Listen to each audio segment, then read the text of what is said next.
предана. Священнику клятвенной речи сказать не хотела она.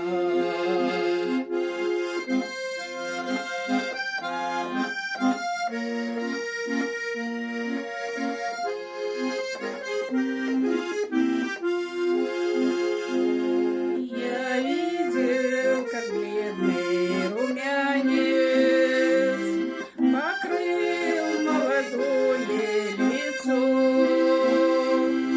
когда ей священник на палец надел золотое кольцо.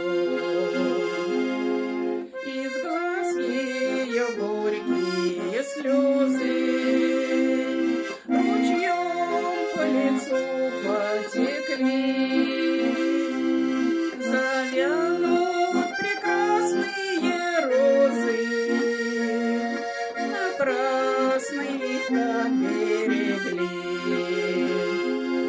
Завянут прекрасные розы, напрасно их так берегли. Я слышал, в толпе говорили: жених неприятный какой,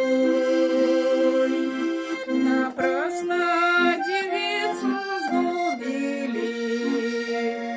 И вышел я вслед за толпой.